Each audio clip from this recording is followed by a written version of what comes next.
नमस्कार। अगस्त्य संहिता वाचन में आप सभी का स्वागत है। हमने ज्वर चिकित्सा अध्याय की शुरुआत की थी कल से। तो उसमें हमने देखा था कि कुछ प्रश्न पूछे गए थे शिष्य के द्वारा और गुरु उसके उत्तर बता रहे हैं। तो उसमें हमने जहाँ पर हम रुके थे श्लोक नंबर 42-43, तो वहाँ तक हमने देखा था कि विधि भेद से कौन कौन से ज्वर के प्रकार आते हैं, ऐसा प्रश्न पूछा गया था। तो उसका उत्तर जब गुरुजी दे रहे थे तब हम प्राकृत और वैकृत ये ज्वर के यहाँ पर कल हमने समाप्त किया था, कल हम रुके थे। तो श्लोक नंबर 42, कृपया सबसे विनंती है कि आप सबके माइक्स और सबके वीडियोस ऑफ करिए, कैमराज, क्योंकि उससे डिस्टर्बेंस होता है। तो सबको मेरा निवेदन है कि आपके कैमराज और आपके माइक्स कृपया बंद रखिए। तो श्लोक नंबर 42, प्राकृत सुख साध्यस्तु वसंत शरदुद्भवः उष्णमुष्णेन संवृद्धं पित्तं शरदि कुप्यति चितश्चिते कफश्चैवं वसन्ते समुदीर्यते वर्षास्वम्लविपाकीभिः अद्भिरौषधिभिस्तथा। तो यहाँ तक आकर हम रुके थे। प्राकृत ज्वर और वैकृत ज्वर, ऐसे ज्वर के दो प्रकार होते हैं। तो प्राकृत ज्वर किसे कहा जाता है? तो जो सुख साध्य और कष्ट साध्य, ये दो प्रकार के ऊपर भी प्राकृत और वैकृत ये दोनों शब्दों का लक्षण दिया हुआ है। तो प्राकृत यानी काल सापेक्ष प्राकृतता भी है उसमें, और साध्यता के अनुसार भी प्राकृत और वैकृत ऐसे दो भाग ज्वर के किए हुए हैं। तो जैसे यहाँ पर लिखा हुआ है कि प्राकृत ज्वर कौन सा है, तो वसंत और शरद में उद्भवित होने वाला ज्वर ये प्राकृत है। तो वसंत में इसका मतलब है कि कफज ज्वर, और शरद में पित्तज ज्वर अगर उत्पन्न होता है तो वो उत्पन्न हुआ ज्वर, इसे हम क्या कहेंगे, तो उसे हम प्राकृत कहेंगे। और इसके अलावा और भी अगर अभी सबसे मेरा निवेदन है कि 7:35 तक मैं रुकी थी सबके लिए।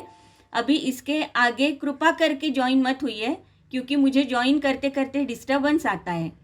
तो मेरी सबसे एक नम्र विनंती है कि 7:30 बजे मैं हमेशा डॉट 7:30 बजे मैं स्टार्ट कर रही हूँ।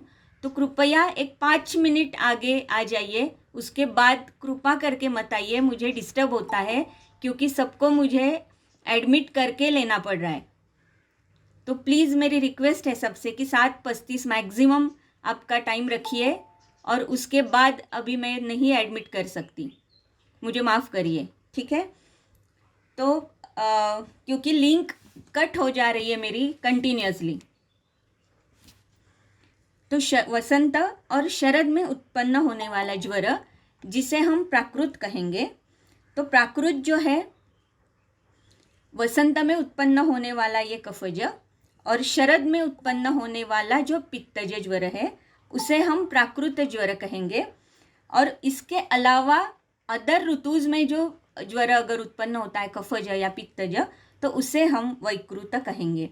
उष्णम उष्णेन संवृद्धम पित्तम शरदि कुप्यति। तो ये भी श्लोक कल हमने देखा था कि शरद में उष्णता की वजह से जो पित्त का प्रकोप होता है और जिसकी वजह से ज्वर की उत्पत्ति होती है, शीते कफश्चैव, इसके बारे में वाग्भट का श्लोक भी हमने देखा था।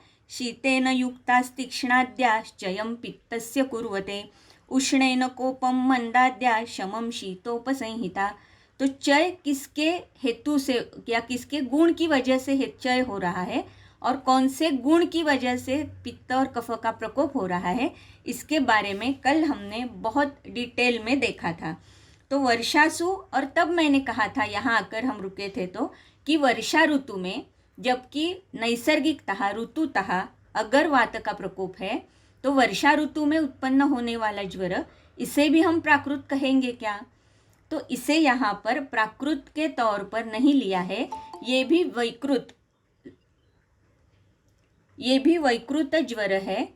इसी तरीके का कंसिडरेशन वर्षा ऋतु के बारे में या वर्षा ऋतु में उत्पन्न होने वाले वातज ज्वर को भी कहा गया है। अभी जैसे यहाँ कहा है वर्षासु अम्ल विपाकी भी। तो ये भी हमने देखा था कि वर्षा ऋतु में या हर एक ऋतु में अपना अपना एक एक रस का आधिक्य होता है। मैं फिर से रिपीट कर रही हूँ कल का सेंटेंस कि शिशिर ऋतु में तिक्त रस का, वसंत ऋतु में कषाय रस का, ग्रीष्म ऋतु में कटु रस का, वर्षा ऋतु में आम्लता का, शरद में लवण रस का और हेमंत में मधुर रस का आधिक्य होता है। तो इसकी वजह से हर एक ऋतु में अपने अपने रस का आधिक्य है। उसी तरह से वर्षा ऋतु में स्पेशली अम्ल रस का जो आधिक्य है, जो प्रभाव है, जिसकी वजह से जल और वनस्पति द्रव्य इन सारों इनका जो रस है वो अम्ल बहुल रस उत्पन्न हो जाता है। हम श्लोक नंबर 44 की तरफ बढ़ रहे हैं।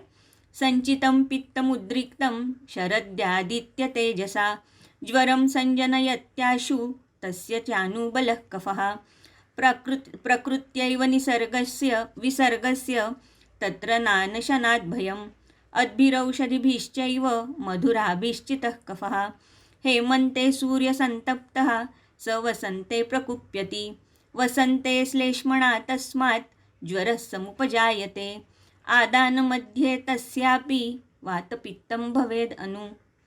तो ये जो श्लोक है, इसमें जो वाग्भट जी का श्लोक हमने देखा कि चय क्यों होता है, प्रकोप क्यों होता है पित्त का चय कौन से गुण की वजह से होता है और उष्णता की वजह से उसमें प्रकोपित वो कैसे हो जाता है, ये सारी चीज़ें यहाँ पर बताई है। संचितम पित्तम उद्रिक्तम, तो जो संचय हुआ है पित्त का संचय शरद के तेज की वजह से उत्पन्न हो जाता है, उद्रिक्त हो जाता है। और ज्वरम संजनयति आशु, और उसकी वजह से ज्वर की उत्पत्ति होती है। च अनुबलः कफः, और उसमें कफ का अनुबंध रहता है।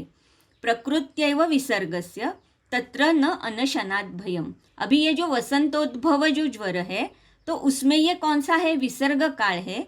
विसर्ग काल का मध्य काल है, तो इसकी वजह से विसर्ग काल होने की वजह से उसमें हमने अनशन भी दिया। अभी तक हम चिकित्सा सूत्र की ओर नहीं बढ़े हैं, लेकिन अगर हम अनशन भी हमने किया, वहाँ पर लंघन भी किया, तो भी क्या हो सकता है, लंघन की वजह से भय उत्पन्न नहीं हो सकता, लंघन का अतियोग नहीं हो सकता, लंघन की वजह से वात प्रकोप नहीं हो सकता या उसके होने के चांसेस संभावना बहुत कम हो जाती है, क्योंकि ये विसर्ग काल चल रहा है वसंत ऋतु में, इसीलिए इसे प्रकृत ज्वर कहा गया है। तो एक तो काल सापेक्षता है, दूसरा है कि जो चिकित्सा हम कर रहे हैं उसमें सौकर्य है, और तीसरा जो है ये सुख साध्य होने की वजह से ये जो वसंत और शरद उद्भव ज्वर है उसे हमने प्राकृत कहा है। अद्भि औषधिभिश्चैव मधुराभिश्चितः कफः। तो अभी यहाँ पर जो है हेमंत में, तो हेमंत में कह रहे हैं कि मधुर। अभी मैंने कहा कि हर एक ऋतु में एक एक रस का आधिक्य होता है, तो जैसे हेमंत में मधुर का आधिक्य होता है, ये मधुराधिक्य होने की वजह से कफ का जो चय है ये सूर्य संतप्ते वसंते प्रकुप्यति, तो सूर्य के प्रकोप की वजह से वसंत में उसका प्रकोप हो जाता है, और उसकी वजह से जो वसंत में श्लेष्मज ज्वर उत्पन्न हो जाता है ये प्रकृत ज्वर कहा गया है। आदान मध्य तस्यापि वातपित्तम भवेद अनु, और इसे वातपित्त का अनुबंध रहेगा, क्योंकि आगे जाकर जो ग्रीष्म ऋतु आएगा तो ग्रीष्म ऋतु में वात का संचय होने लगता है। इसीलिए हर एक ऋतु में यानी कि प्रारंभ का काल, मध्य का काल और अंत का काल, ऐसे 3 काल बताए हैं हर एक ऋतु के, और हर एक ऋतु के ये 3 काल में अलग अलग दोषों का आधिक्य उत्पन्न हो जाता है। तो जैसे अगर हमने वसंत ऋतु का एक उदाहरण लिया, तो वसंत ऋतु में जैसे कि आदि काल है, प्रथम काल है, तो उसमें कफ का डोमिनेंस रहेगा। मध्य काल है तो कफ का डोमिनेंस उसमें थोड़ा कम हो जाएगा, और अंत काल जो है तो उसमें वात और पित्त का डोमिनेंस आहिस्ता आहिस्ता बढ़ता जाएगा और कफ का डोमिनेंस कम हो जाएगा। इसी तरीके से हर एक ऋतु में आदि, मध्य और अंत, इस तरीके के 3 काल होते हैं। ये नेक्स्ट श्लोक में हम देख रहे हैं। आदावंते च मध्ये च बुध्वा दोष बलाबलम शरद वसंतयोर्विद्वाद ज्वरस्य प्रतिकारयेत्। तो ये जो 47वां श्लोक है, तो 47वें श्लोक में यही कहा गया है कि एक एक ऋतु में यानी कि जैसे मैंने अभी कहा कि वसंत है, शरद है, ये ऋतु जो है जिसमें प्रकोप हो जाता है, तो उसमें आदि, मध्य और अंत में दोषों का बलाबल अलग अलग हो जाता है। तो जैसे यहाँ पर लिखा है, वसंतादौ दुर्बलम वातपित्तम, मध्ये तु मध्यम, अंते तु प्रबलम भवति। तो वातपित्त का जो बल है वसंत में शुरुआत में कम रहता है, क्योंकि वहाँ पर कफ का डोमिनेंस बहुत ज़्यादा रहता है, कफ का प्राबल्य बहुत रहता है। मध्य तु मध्यम, मध्य काल में यानी कि वसंत ऋतु के मध्य काल में कफ का और वातपित्त का ये दोनों का बल मध्यम रहता है। अंते तु प्रबलम भवति, और अंत में वातपित्त का बल प्रबल है और कफ का बल अल्प है। तो इस तरीके से हर एक ऋतु में हमें देखना चाहिए कि सिर्फ ये वसंत ऋतु चल रहा है इसीलिए ये सिर्फ कफ का डोमिनेंस है, ये ना सोचते हुए हमें ये सोचना चाहिए कि हर एक ऋतु में ये आदि काल है, मध्य काल है या अंत काल है। अकॉर्डिंगली हमें दोषों का अनुबंध, दोषों का बलाबल देखना चाहिए और तब ही जाकर हम चिकित्सा दे सकते हैं। क्योंकि सिर्फ वसंत ऋतु है और वसंत ऋतु का अंत काल चल रहा है, तो हमें ये ध्यान रखना पड़ता है कि जहाँ पर वात और पित्त का प्राबल्य अभी बढ़ने लगा है, क्योंकि नेक्स्ट ऋतु जो आने वाला है ग्रीष्म ऋतु, उसमें वात का चय उसकी शुरुआत हो चुकी है। तो इसलिए हमें ये सारी चीज़ें ध्यान रखनी पड़ती है। इसीलिए हर एक ऋतुओं में अलग अलग यानी कि आदि, मध्य और अंतकाल में होने वाले दोषों के प्रकोप के बारे में यहाँ पर कहा गया है, रादर दोषों के बल के बारे में यहाँ पर कहा गया है। श्लोक नंबर 48। काल प्रकृतिमुद्दिश्य निर्दिष्ट प्राकृतो ज्वरः, प्रायेण नीलजो दुःख कालेष्वन्येषु वैकृतः, हेतवो विविधास्तस्य निदाने संप्रदर्शितः। तो काल प्रकृतिम उद्दिश्य निर्दिष्टो प्राकृतो ज्वरः। तो प्राकृत ज्वर में जैसे मैंने कहा कि काल प्रकृति के अनुसार, तो जैसे वसंत और शरद का उदाहरण के तौर पर दिया था, तो यहाँ पर काल प्रकृति के अनुसार दोषों का प्रकोप हो रहा है और दोषों के प्रकोप के अनुसार अगर ज्वर की उत्पत्ति होती है तो उसे हम कह रहे हैं प्राकृत ज्वर। लेकिन प्रायेण अनिलजो दुःखः, तो अनिलज जो है यानी कि वर्षा ऋतु है, काल सापेक्ष वात का प्रकोप है, तो एक्चुअली ये प्राकृत ज्वर होना चाहिए था, लेकिन ये वैकृत ज्वर है। क्यों? क्योंकि अनिलज व्याधि जो है, अनिलज ज्वर जो है, उसकी चिकित्सा दुष्कर है। क्योंकि भले ही ये अनिलज ज्वर है, लेकिन वहाँ पर अगर ज्वर है तो वो वहाँ पर हम लंघन भी नहीं कर सकते, क्योंकि काल सापेक्ष वर्षा ऋतु चल रही है। वहाँ पर अगर हमने लंघन दिया तो वात प्रकोप और बढ़ने की संभावना है।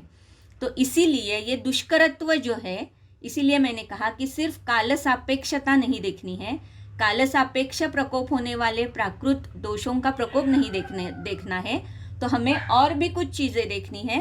तो वो है कष्ट साध्यता और सुख साध्यता, या चिकित्सा में आने वाला दुष्करत्व और सुकरत्व। तो यहाँ पर जो है अनिलज, अगर वर्षा ऋतु में भी उसका प्रकोप वात प्रकोप होकर अनिलज ज्वर की उत्पत्ति हो रही है, तो भी हमें ये समझ लेना चाहिए कि यहाँ पर ये वैकृत ज्वर है, क्योंकि चिकित्सा के लिए दुष्करता है और काल सापेक्ष होने के बाद भी अनशन जैसे चिकित्सा हम नहीं कर सकते, इसीलिए वो कष्ट साध्य है। इसीलिए हमें याद रखना है कि प्राकृत ज्वर काल सापेक्ष, दोष सापेक्ष, चिकित्सा सापेक्ष और साध्यता के सापेक्षता में लिखा गया है। तो प्राकृत ज्वर सिर्फ शरद और वसंत में उत्पन्न होने वाला कफज और पित्तज ज्वर के बारे में कहा है। वर्षा ऋतु में होने वाला वातज ज्वर ये दुष्कर है, इसीलिए वो वैकृत है।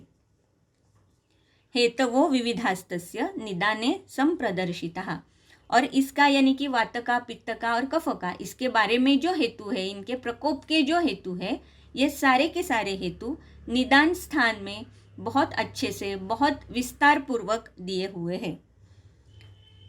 बलवत् स्वल्प दोषेषु ज्वर साध्योनुपद्रवः। तो अभी साध्यता की ओर बढ़ रहे हैं कि कौन सा ज्वर साध्य है, कौन सा ज्वर असाध्य है या कष्ट साध्य है।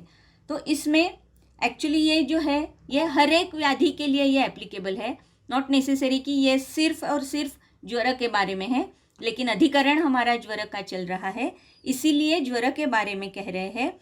बलवत् स्वल्प दोषेषु ज्वरः साध्यो अनुपद्रवः।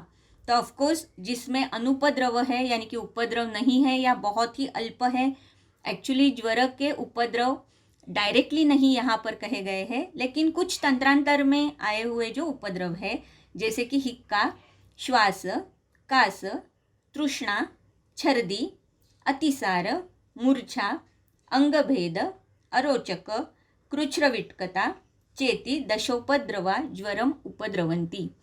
तो ये जो 10 उपद्रव है ज्वर के, ये ज्वर के उपद्रव कहे गए हैं तंत्रांतर में।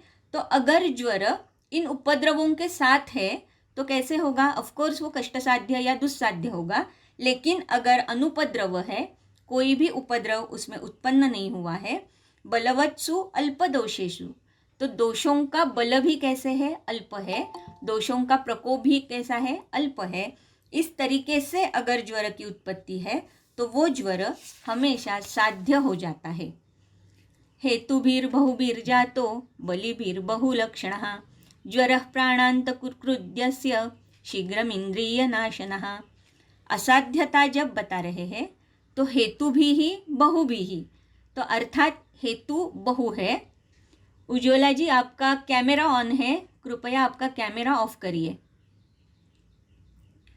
तो हेतु भी ही बहु भी ही, हेतु अगर बहु है, बहुत ज़्यादा है, बहु भी ही बहुलक्षणः, तो लक्षण भी बहु है। और लक्षण कैसे है? बलि भी ही, यानी कि लक्षणों में भी बहुत सामर्थ्य है। इसका मतलब दोषों का सामर्थ्य भी बहुत है, दोषों का प्रकोप भी बहुत है। हेतु भी बहुत प्रबल है, हेतु भी बहुविध हेतु है, उसमें भी लक्षण जो उत्पन्न हो रहे हैं, तो लक्षण भी कैसे है? बहुत ही बलवान है और बहुविध लक्षणों की उत्पत्ति हुई है। ज्वरः प्राणान्तकृद्यस्य शीघ्रम इंद्रिय नाशनः। इंद्रिय नाशन यानी कि इंद्रिय नाश करने वाले अगर लक्षण उत्पन्न है, इंद्रिय नाश करने वाले यानी उनके जो अर्थ ग्रहण की सामर्थ्यता है, ये अर्थ ग्रहण अगर इंद्रिय नहीं कर पा रहे हैं, तो इस तरीके का ज्वर जो है शीघ्र प्राणांतकृत इस तरीके से होता है, यानी कि प्राणनाशक होता है। ये ज्वर का असाध्यता का लक्षण है।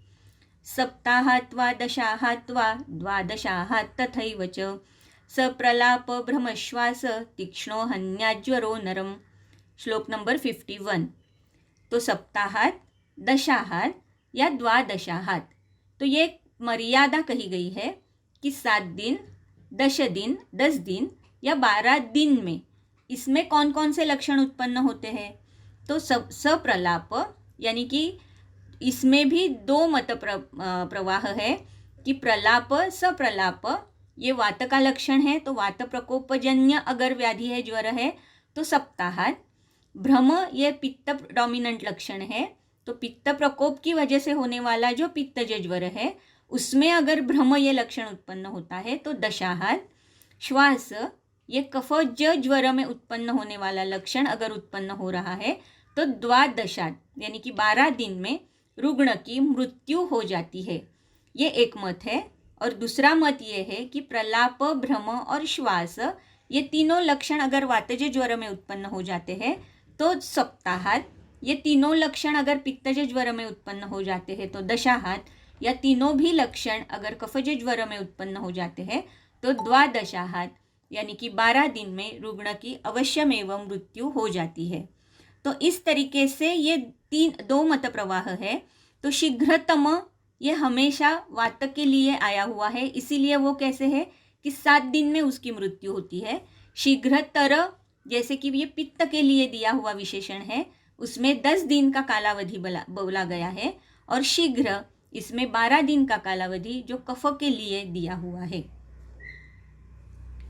श्लोक नंबर 52।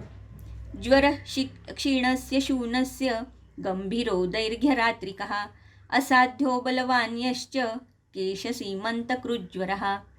तो यहाँ पर ये केशसीमंतकृत ये जो शब्द आया हुआ है, इंद्रिय स्थान का जब हमने पठन किया था तो इंद्रिय स्थान में ये लक्षण हमने बहुत अच्छे से देखा था कि जैसे कि भौरे उत्पन्न होना या भांग, मराठी में जिसे भांग कहते हैं पार्टीशन, वो अपने आप उत्पन्न होना, या जैसे कि बालों को तेल भी नहीं लगाया है लेकिन ऐसे लगता है कि वहाँ पर अभ्यंग किया है।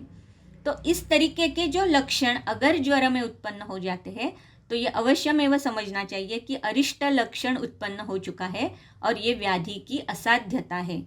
तो इसमें और ये बाकी के लक्षण जो बताए हैं कि ज्वरः क्षीणस्य, तो क्षीणस्य कौन है? रुग्ण का बल जो है ये क्षीण हो चुका है।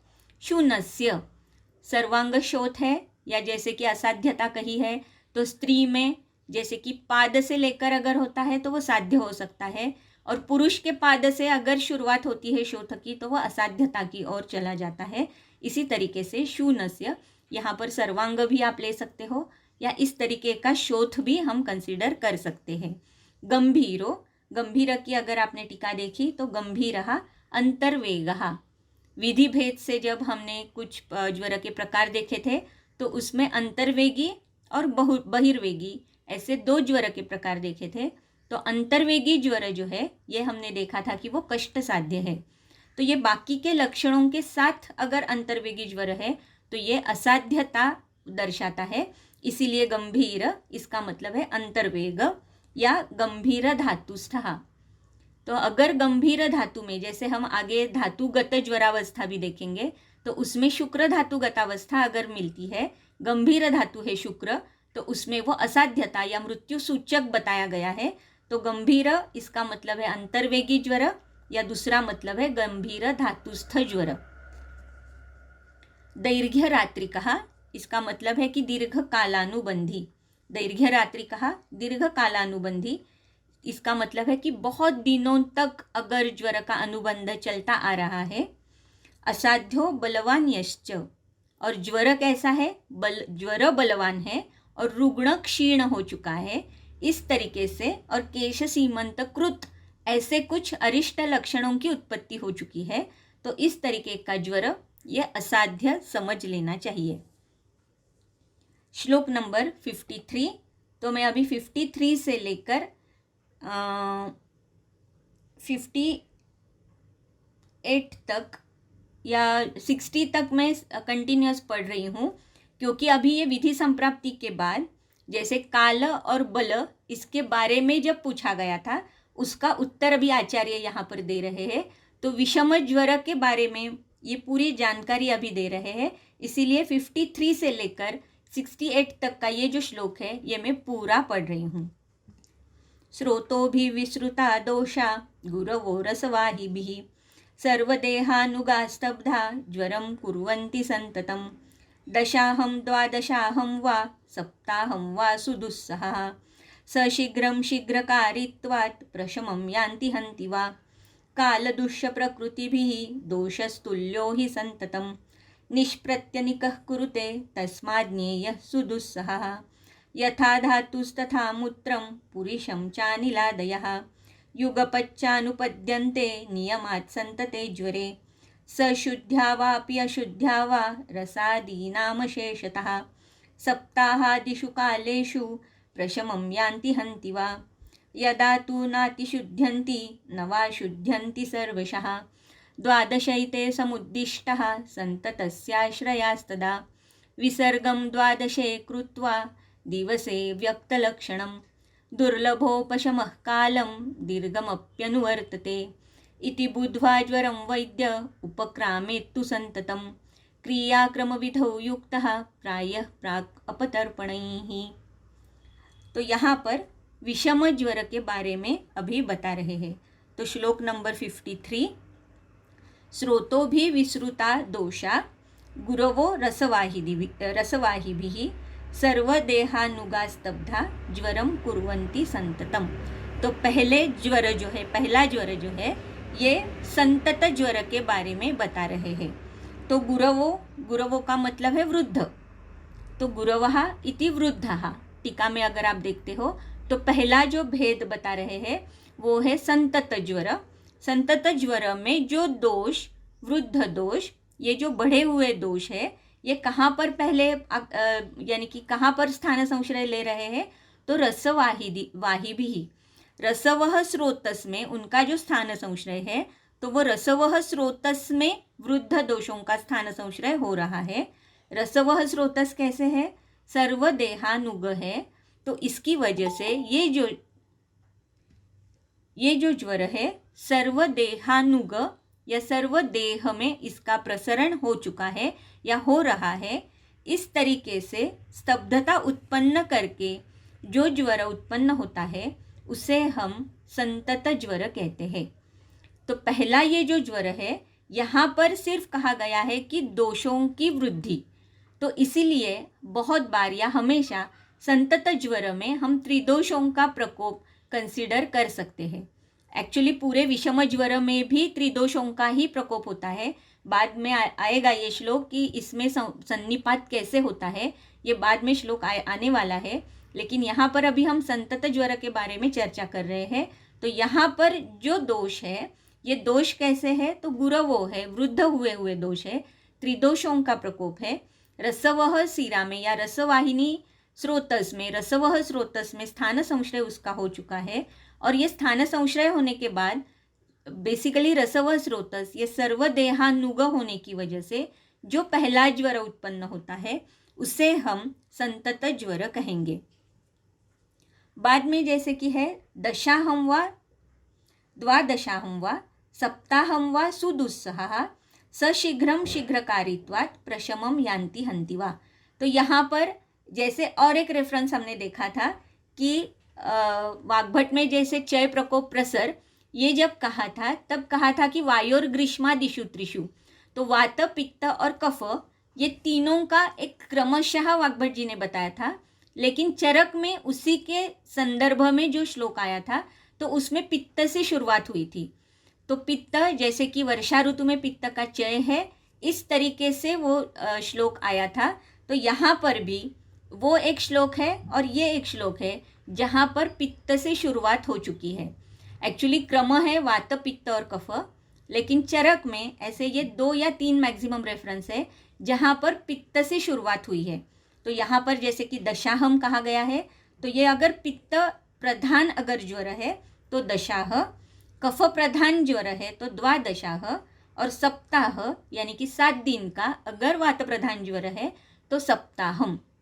तो इस तरीके से यहाँ पर भी पित्त से शुरुआत हुई है। ये एक सिर्फ याद रखने वाली चीज़ थी या अलग चीज़ है, अलग कुछ बात बताई है, इसीलिए मैंने कहा। तो 2 रेफरेंसेस हमने देखे आज तक। पहला रेफरेंस देखा था जब चय प्रकोप प्रशम इस तरीके का वर्णन आया था, तो वाग्भट ने वात पित्त कफ और वायोर ग्रीष्मादिषु त्रिषु इस तरीके से वो क्रम बताया था, लेकिन चरक में उसका ही वर्णन पहले पित्तादिषु ऐसे करके पित्त पहले कहा था जिसमें वर्षा ऋतु का वर्णन था, और बाद में हर एक दोष और उसका जो ऋतु है वो आप कंसिडर करो, ऐसे कहा गया था। वहाँ पर यहाँ पर भी वैसे ही है कि दशाहम ये पित्त के लिए है, द्वादशाहम कफ के लिए है, और सप्ताहम जो है ये वात के लिए है। ये मर्यादा कही है, काल की मर्यादा कही है। तो इस काल में आइदर उसका प्रशम होगा या हंतिवा, या उसका रुग्ण का हनन होगा, और शीघ्रम शीघ्रकारित्वात्। तो ये हमने देखा है कि जैसे शीघ्रतम कौन है? वात है जो 7 दिन की मर्यादा में है। शीघ्रतर कौन है? पित्त है जिसकी 10 दिन की मर्यादा है। और द्वादश ये शीघ्र है यानी कि 12 दिन की मर्यादा है, ये कफ के लिए आई हुई है। तो 7 दिन, 10 दिन और 12 दिन इसमें वात पित्त और कफ इनके प्राधान्य से अगर ज्वर उत्पन्न होता है संतत, तो उसका हनन होगा या उसका प्रशम होगा। काल दुष्य प्रकृति भी दोष तुल्यो ही संततम निष्प्रत्यनिक कुरुते तस्माद् ज्ञेयः सुदुस्सहः। तो निष्प्रत्यनिक ये जो शब्द स्पेशली आया हुआ है, तो निष्प्रत्यनिक इसका मतलब है कि यस्य प्रत्यनिकः प्रतिपक्षी न विद्यते सः। तो निष्प्रत्यनिक का मतलब है नीहि और प्रत्यनिक। तो नीहि का मतलब है कि कोई नहीं है। कौन नहीं है? जिसका प्रतिपक्षी नहीं है, जिसका विरोध करने वाला कोई नहीं है। तो प्रतिपक्षी नहीं है ऐसा यानी कि जिसका कोई शत्रु नहीं है, जिसका कोई प्रतिपक्ष नहीं है, जिसे विरोध करने वाला कोई भी मौजूद नहीं है। तो किसे विरोध करने वाला? काल दुष्य प्रकृति भी ही दोषस्तुल्यो ही संततम। तो संतत ज्वर में जो दोष का प्रकोप हुआ है उसे विरोध करने वाला काल, उसे विरोध करने वाला दुष्य, उसे विरोध करने वाली प्रकृति, ये अगर नहीं है तो संतत के लिए ही ये सिर्फ रूल नहीं है, ये रूल पूरा विषम ज्वर के लिए है। तो अगर काल, दुष्य और प्रकृति ये सारे के सारे अगर दोषों के अनुकूल है तो ऑफकोर्स क्या होगा, ये व्याधि दुस्सह होगा। ये इसके कहने का मतलब है। तो इसका मतलब है कि काल सापेक्ष, दुष्य सापेक्ष और प्रकृति सापेक्ष दोषों का प्रकोप जो है ये हमें देखना चाहिए। ये अगर जैसे कि हो सकता है कि इसमें से कोई एक भाव ये दोषों के विरुद्ध हो, तो अगर दोषों के विरुद्ध कोई भाव है तो वो कैसे होगा, फिर वो सुख साध्य या भले ही वो कष्ट साध्य होगा लेकिन साध्य होगा। लेकिन अगर ये तीनों के तीनों दोषों के विरोधी नहीं जा रहे हैं, इसका मतलब दोषों की अनुकूलता दोषों के लिए अनुकूल है, तो क्या होगा, वो ज्वर हमेशा दुस्साध्य या कष्ट साध्य हो जाएगा। यथा धातुस्तथा मूत्रम पुरीशम च नीलादयः युगपत। तो यथा धातुस्तथा मूत्रम, तो ये धातु सिर्फ यानी कि दुष्य जो कह रहे हैं तो ये सिर्फ धातुओं के बारे में नहीं कह रहे हैं, तो ये मलमूत्र पुरीश या मलमूत्र और अनिल इनके लिए भी ये आया हुआ है। तो ये जो शीघ्र यानी कि दुस्सह जो व्याधि उत्पन्न हो रहा है, तो ये दुस्सहता क्यों आ रही है, क्योंकि इसमें निष्प्रत्यनिकता है। तो इसकी वजह से यहाँ पर हमें मलमूत्रों का भी ग्रहण करना चाहिए, ये यहाँ पर कह रहे हैं। तो सिर्फ धातुओं की दुष्टि हो रही है ऐसा नहीं है, तो वातमूत्र पुरीश इनकी भी दुष्टि यहाँ पर हो रही है। युगपच्च अनुपद्यन्ते नियमात् संतते ज्वरे सशुद्ध्या वा अपि अशुद्ध्या वा रसादीनाम अशेषतः।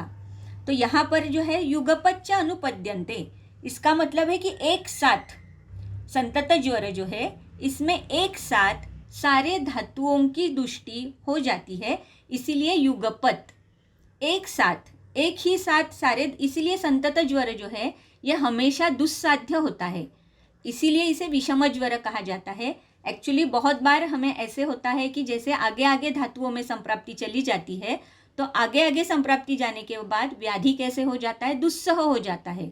यह हम हमेशा देखते हैं, जैसे धातुगत ज्वर है या कौन सा भी व्याधि है, लेकिन अगर वो अगले धातुओं में चला जाता है तो वो दुस्सह हो जाता है।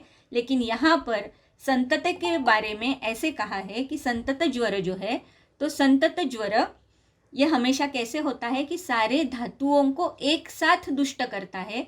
तो भले ही उसकी शुरुआत रसव स्रोत से हुई है, लेकिन सारे धातुओं को एक साथ दुष्ट करने की वजह से संतत ज्वर यह हमेशा दुस्साध्य या कष्ट साध्य हो जाता है। और उसमें कैसे हो जाता है कि संतत ज्वर में सतत ज्वर हो जाता है। ये सतत ज्वर मैं संतत सतत के अनुसार नहीं कह रही हूँ। संतत ज्वर में अहोरात्र में, जैसे कि बाकी के विषम ज्वर में जैसे कि एक दिन के बाद 2 दिन के बाद ऐसे जो ज्वर आता है, तो उस तरीके के संतत ज्वर में नहीं होता है। संतत ज्वर में मराठी में जैसे हम कहते हैं कि संततधार, पाऊस कसा पड़तो है संततधार यानी कंटिन्यूअसली, उसी तरीके से संतत ज्वर में कंटिन्यू अहोरात्र ज्वर रहता है। इसीलिए ये जो ज्वर है यह हमेशा कष्ट साध्य या दुस्साध्य कहा गया है। सशुद्ध्या वा अपि अशुद्ध्या वा रसादीनाम अशेषतः, यानी कि ऐसे है कि 7 दिन में, जैसे मैंने कहा अभी कि 7 दिन में अगर चिकित्सा जो दी है, तो चिकित्सा की वजह से अगर शुद्धि अच्छी हुई है रसादी धातुओं की, तो ही 7 दिन में उसका प्रशम होगा। अन्यथा वो कैसे होगा, मारक होगा। या जो संतत ज्वर है उसमें वात पित्त और कफ के अनुसार 7 दिन, 10 दिन, 12 दिन की मर्यादा तो कही गई है, लेकिन अगर शुद्धि अच्छे से हो जाती है तो 7 दिन में उसका प्रशम हो सकता है। लेकिन अगर इसके अपोजिट कुछ हुआ, यानी कि शेष अगर बचती है कोई अशुद्धि, तो उसमें यानी कि अगर सामता अगर उसमें बचती है, तो अर्थात ये 7 दिन, 10 दिन या 12 दिन में इसका प्रशम नहीं हो पाता। सप्ताहादिषु कालेषु प्रशमम यान्ति हन्ति वा, तो सप्ताहादि ये जो मर्यादा, काल मर्यादा कही है, तो उसमें प्रशम हो सकता है या उसमें हनन भी हो सकता है। क्यों? क्योंकि रसादीनाम अशेषतः सशुद्ध्या वा अपि अशुद्ध्या वा। तो रसादी धातुओं की जो शुद्धि है या अशुद्धि है, इसकी वजह से अगर चिकित्सा उसमें अच्छे से नहीं काम कर रही है तो हो सकता है कि सप्ताहादिषु कालेषु आइदर वो शम होगा या वो हनन करेगा। यदा तो न अतिशुद्ध्यन्ति न वा शुद्ध्यन्ति सर्वशः।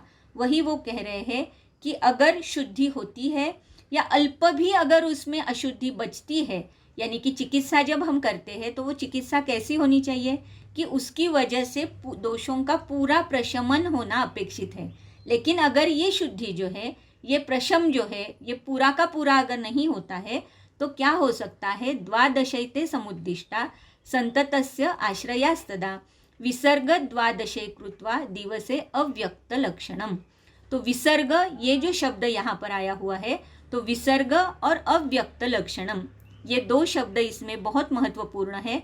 हमेशा हमें ये ध्यान देना चाहिए कि जो हम चिकित्सा कर रहे हैं इसमें अगर सारे स्रोतों की, सारे दोषों का शमन या सारे दोषों की शुद्धि नहीं हो रही है, दोषों की सामावस्था अगर नहीं जा रही है, वहाँ पर अल्प भी सामावस्था अगर बचती है तो क्या होने वाला है, मैक्सिमम मर्यादा क्या है, 12 दिन की मर्यादा है। तो 12 दिन तक ये सारे दोष ये क्या हो जाएंगे, ये लीन होते हैं। और अव्यक्त लक्षण, हमें ऐसे लगता है कि ज्वर का प्रादुर्भाव अभी कम हो चुका है, ज्वर की शांति हो चुकी है, लेकिन 13वें दिन ये फिर से उभर कर आता है, जो कि असाध्यता की और रुग्ण को लेकर जाता है। तो इसीलिए यहाँ पर ये जो विसर्ग और अव्यक्त लक्षण, ये दोनों लक्षणों का बहुत ही महत्व है। ये हमें समझ लेना चाहिए हमेशा कि 12 दिन ये मर्यादा है और 12 दिन में दोषों की और धातुओं की शुद्धि अगर अच्छे से नहीं होती है, अगर अल्प भी अशुद्धि बचती है तो दोष लीन हो जाते हैं स्रोतस में, धातुओं में, और 13वें दिन फिर से वो व्यक्त लक्षण के साथ उत्पन्न होते हैं। तो अव्यक्त लक्षण भी अगर है, वहाँ पर आपको 12 दिन तक भी कोई लक्षण नहीं दिखाई देते हैं, तो भी हमें ये सावधानी बरतनी पड़ती है कि दोष शायद लीन हो चुके हैं। तो दोषों की लीनावस्था जानना ये बहुत ही महत्वपूर्ण इसमें एक संप्राप्ति घटक है, जो कि हमें याद रखना चाहिए और ध्यान देना चाहिए। तो इसीलिए ये विषम ज्वर है, ये हमेशा याद रखिए। दुर्लभ उपशम कालम दीर्घम अपि अनुवर्तते इति बुद्ध्वा ज्वरम वैद्य उपक्रामेत्तु संततम। तो ये जो संतत ज्वर है ये उपशम के लिए दुर्लभ है और दीर्घ काल का अनुबंध इसे है, ये देखकर वैद्य को चिकित्सा संतत में करनी चाहिए। तो इसीलिए कह रही हूँ कि अव्यक्त लक्षण भी है तो भी 12 दिन तक ये जो काल मर्यादा है इसमें हमें देखना चाहिए कि 12 दिन तक अव्यक्त लक्षण है, इसका मतलब वो लीन है दोष, या अव्यक्त लक्षण है तो वो प्रशमित हो चुके हैं। तो ये सारी चीज़ें देखकर हमें ये डिसाइड करना चाहिए कि हमें चिकित्सा किस तरीके से देनी है।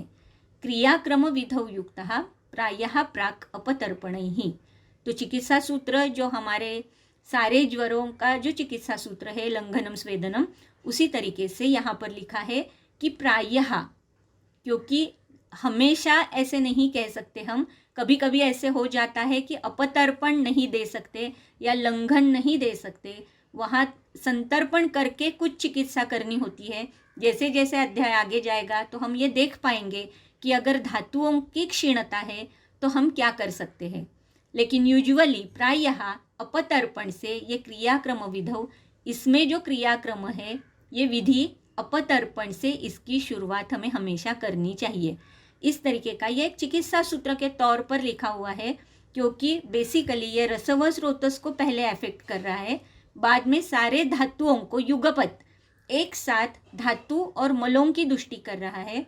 संतत ज्वर में त्रिदोषों का प्रकोप होता है, सप्त, दश और द्वादश काल की मर्यादा कही गई है। लेकिन संतत ज्वर का एक यहाँ पर बहुत ही एक महत्वपूर्ण घटक बताया है कि 12 दिन का जो मैक्सिमम पीरियड है उसमें भी अगर अव्यक्त लक्षण है, हमें ऐसे लगता है कि व्याधि निवृत्त हो चुका है, व्याधि का प्रशम हुआ है, लेकिन अल्प भी सामता, अल्प भी दोषों की दुष्टि, अल्प अशुद्धि अगर बचती है तो 12 दिन के बाद 13वें दिन फिर से वही ज्वर बहुत सारे लक्षणों के साथ उत्पन्न हो जाता है और वो असाध्य हो सकता है। इसमें प्राग अपतर्पण यानी कि यूजुअली प्रायः इसमें अपतर्पण से शुरुआत चिकित्सा की जाती है।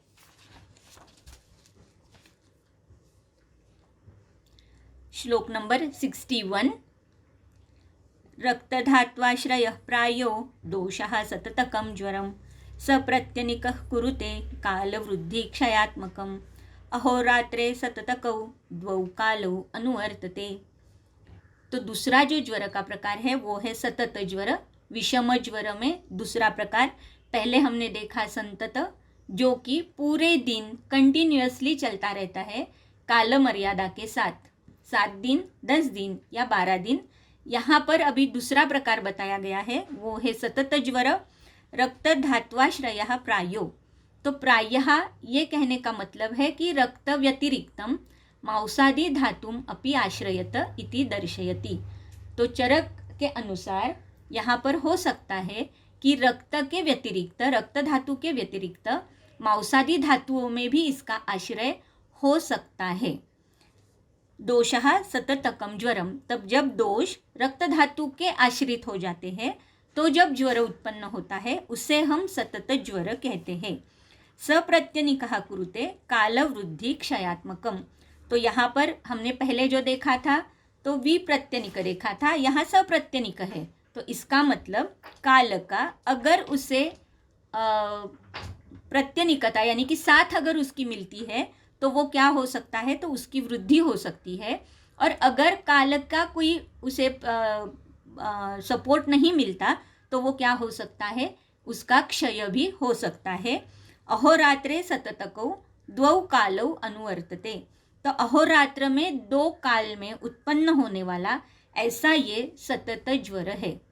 हम ये पूरा विषम ज्वर होने के बाद एक बार वाग्भट जी का भी विषम ज्वर के बारे में उन्होंने जो लिखा है वो भी देखेंगे, क्योंकि चरक ने जो लिखा है उसमें कुछ तंत्रांतर के भी कुछ उदाहरण आए हुए हैं।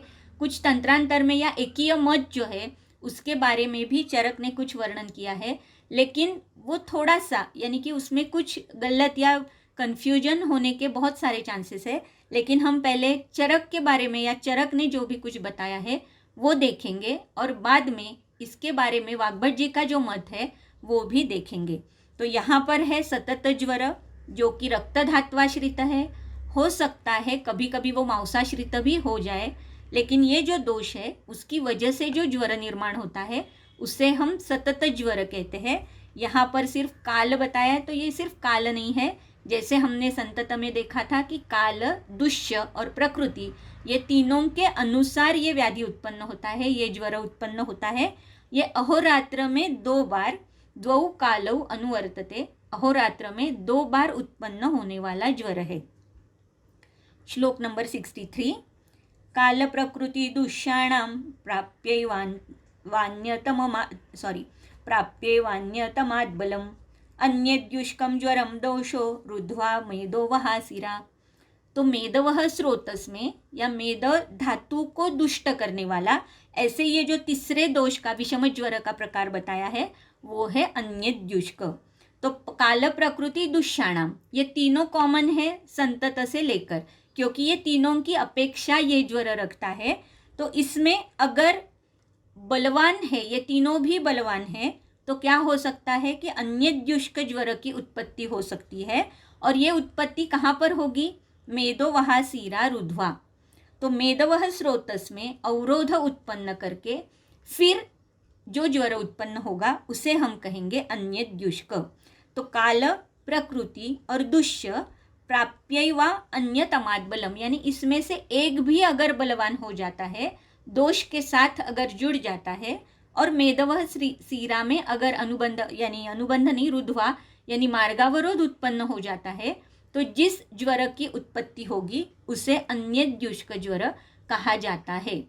यानी कि ये जो विषम ज्वर है ये काल, प्रकृति और दुष्य ये तीनों का महत्व हर एक विषम ज्वर में है।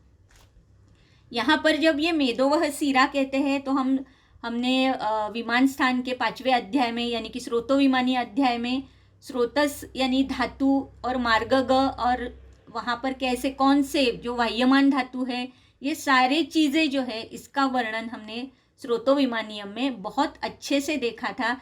तो यानी कि जो धातुओं का प्रकोप है, तो यहाँ पर स्पेशली मेद धातु का प्रकोप है, इस तरीके से यहाँ इंडिकेट किया हुआ है। तो सतत संतत जो था उसमें रसवह से शुरुआत थी, लेकिन वो सारे धातुओं को युगपत प्रकोपित कर रहा है। सतत हमने देखा तो सतत में स्पेशली रक्त धातु की दृष्टि है, मांस भी हो सकता है ऐसे कहा गया है। अन्य द्युष्क ज्वर जो है ये मेदोवह सीरा में अवरोध करके ज्वर उत्पन्न कर रहा है, ऐसे कहा है। सप्रत्यनिको जनयति एक कालम अहर्निशि। तो ये जो अन्य द्युष्क ज्वर है ये अहर्निशि यानी कि अहोरात्र में एक ही बार उत्पन्न होगा। संतत कंटिन्यूस होगा, सतत अहोरात्र में 2 बार होगा, अन्य द्युष्क अहोरात्र में एक ही बार होगा, अहर्निशि यानी कि दिन और रात में मिलकर एक बार उत्पन्न होता है। फिर है दोषो अस्थि मज्जगः कुर्यात् तृतीयक चतुर्थकौ। तो ये जो है तृतीयक और चतुर्थक, इसके बारे में कहा है कि दोष अस्थि और मज्जग ऐसे अगर हो जाते हैं तो तृतीयक और चतुर्थक ज्वर की निर्मिति हो जाती है। तो तृतीय के लिए हम अस्थि कंसिडर कर सकते हैं और चतुर्थ के लिए हम मज्जा कंसिडर कर सकते हैं। तो ये जो 2 धातु है अस्थि और मज्जा, उसमें अगर दोषों का आश्रय स्थान संश्रय हो जाता है तो जो व्याधि उत्पन्न होगा, जो ज्वर उत्पन्न होगा, जो काल प्रकृति और दुष्य के सापेक्ष होगा, तो वो होगा तृतीयक और चतुर्थक। गतिर्द्वैकान्तरान्यद्यु दोषास्योक्तान्यथा परैः अन्यद्युष्कं ज्वरं कुर्यात् अपि संश्रित्य शोणितम्। ये पूरा मैं पढ़ लेती हूँ अभी। मांसस्रोतांस्य अनुगतो जनयेत्तु तृतीयकं संश्रितो मेदसो मार्गं दोषश्चापि चतुर्थकम् अन्यद्युष्कः प्रतिदिनं दिनं हित्वा तृतीयकः दिनद्वयं यो विश्रम्य प्रत्येति स चतुर्थकः। तो यहाँ पर पहले हमने देखा संतत, फिर देखा सतत रक्त धात्वाश्रित, फिर देखा अन्य द्युष्क जो कि मेद धात्वाश्रित है और वो दिन रात और दिन में एक ही बार आ रहा है। फिर चतुर्थक, तृतीयक और चतुर्थक जो कि अस्थि और मज्जग हो चुका है।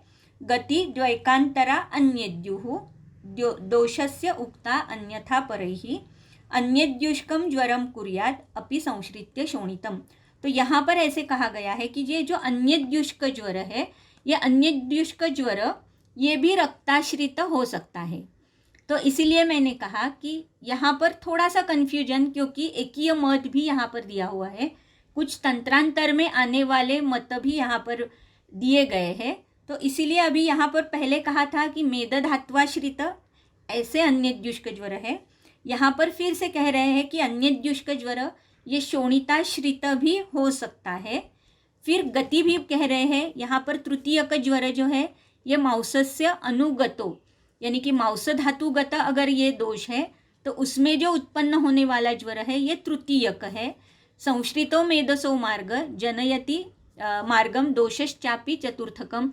तो चतुर्थक ज्वर ये मेद संश्रित्य भी हो सकता है।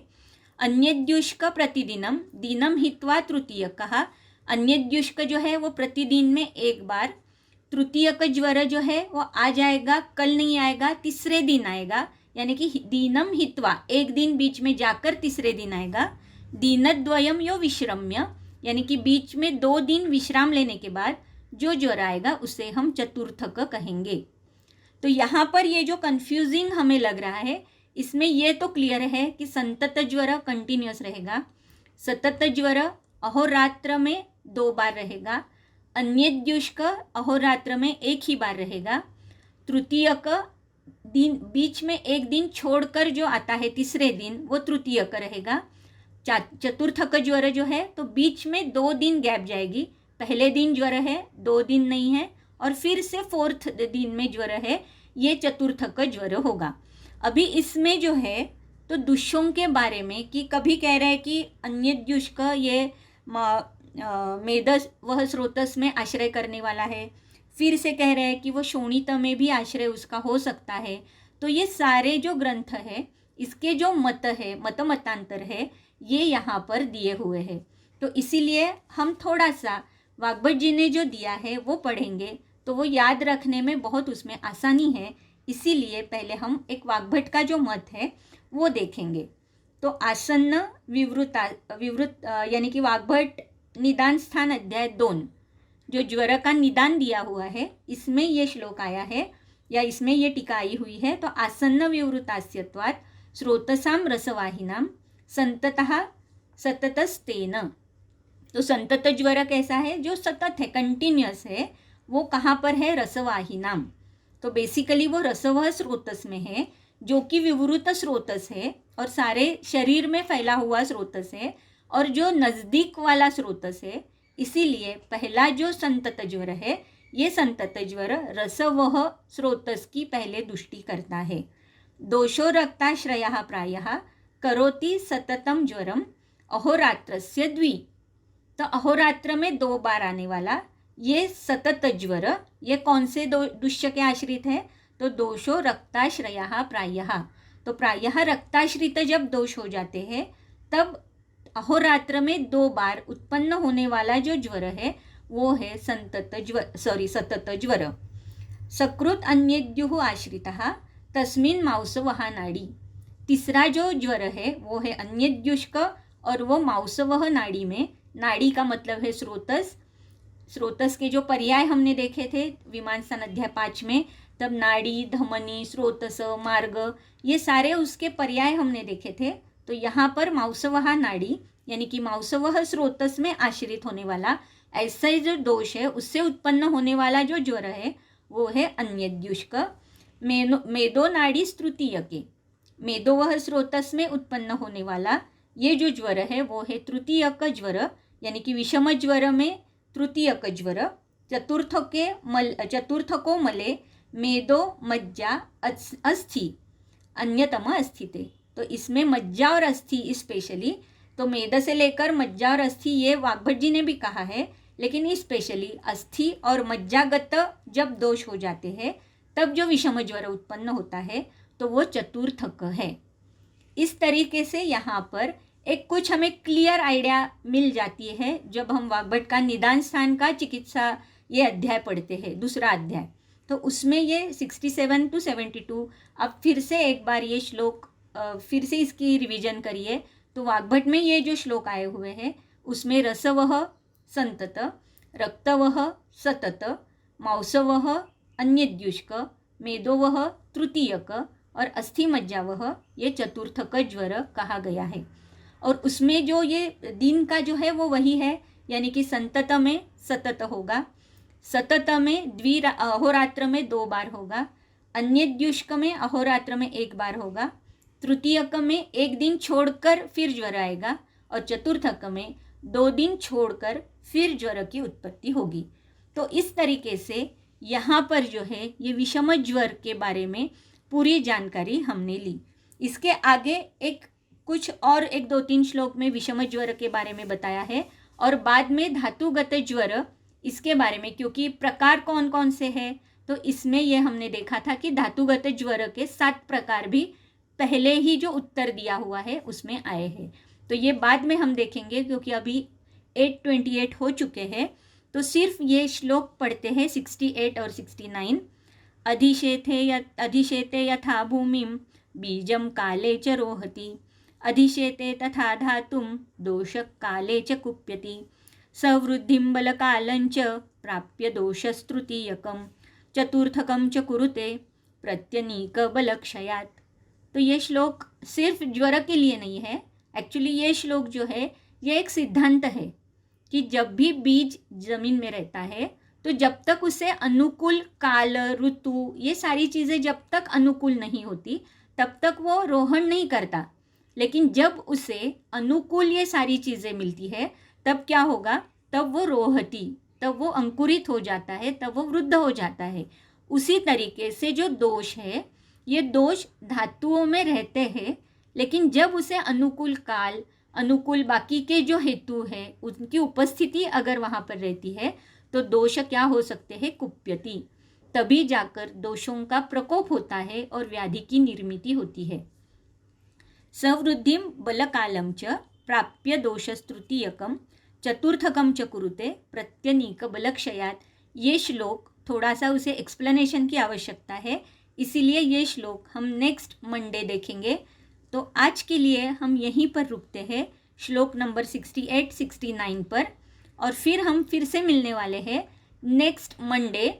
और कल अगर किसी को अटेंड करना है तो कल मेत्रे सर का लेक्चर है। मेत्रे सर 7:30 से 8:30, शारीर स्थान हमारा चल रहा है अध्याय पहला। तो सर कल पहले अध्याय का जो पठन हमने जहाँ तक आए हैं वहाँ के आगे का पठन